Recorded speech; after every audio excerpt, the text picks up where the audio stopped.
I'm Amy Cherry. This local news is a service of Flagler County's Toyota dealer, Beaver Toyota, here to wow ya. A 16-year-old girl from Flagler County is arrested after sheriff's deputies say she threatened to shoot up a school. A concerned parent contacted deputies after she says her son received a text message that said, "I feel like shooting up the school and then living in solitary confinement for the rest of my days."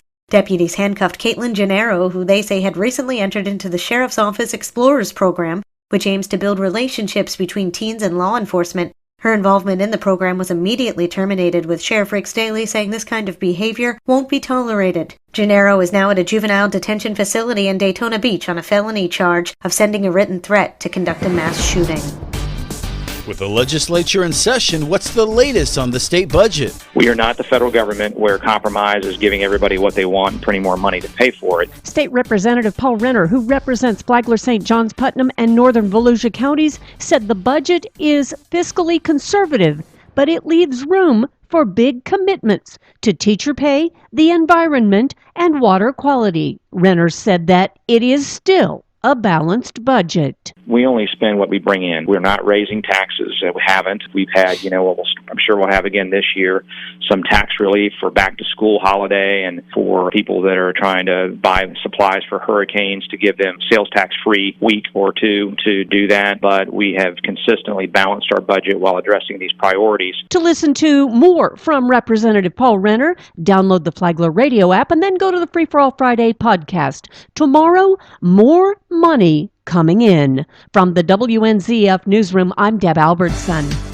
A parent advisory group weighs in on the search for the next superintendent of Flagler schools. John Arking has the details. Members of the ESE Parent Advisory Group, or EPAC for short, has offered a list of potential applicants to replace the retiring Jim Tager. But their list differs in many ways from that submitted by the board-created Citizens Advisory Committee, which selected 9 candidates. However, EPAC only submitted a list of 6 names, only 3 of which were also chosen by the Citizens Advisory Committee.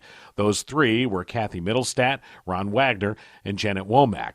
But they've also recommended Wayne Alexander, Raymond Bryant, and Anthony Pack, while leaving out 3 current district employees: school board member Colleen Conklin, executive director of leadership development Earl Johnson, and Matanzas High School principal Jeffrey Reeves.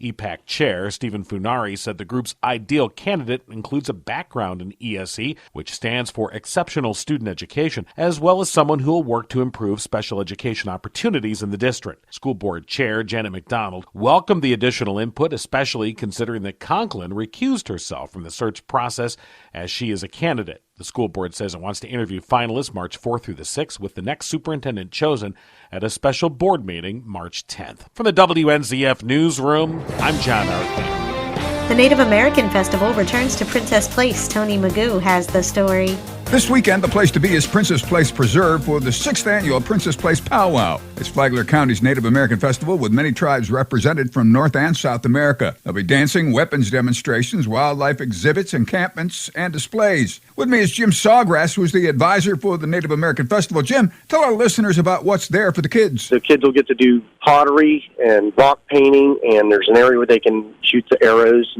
We even have a tomahawk throwing yard. What else? There'll be a petting zoo there. There'll be animals. We'll have horses, and the Wild Horse Rescue Program will be with us again. Festivities will start each day in the dance arena with the blessing of the arena. Champion dancers from across the nation to not only show the dances, but involve the audience. At 1 p.m., there'll be a ceremony for veterans. We welcome all veterans to come out and join us and let us say thank you the Native way. The festival runs 10 a.m. to 5 p.m. this Saturday and Sunday. General admission is $5 per person. Kids 12 and under are free. For Flagler's Morning News, I'm Tony Magoo. And now you're up to date on Flagler's Morning News.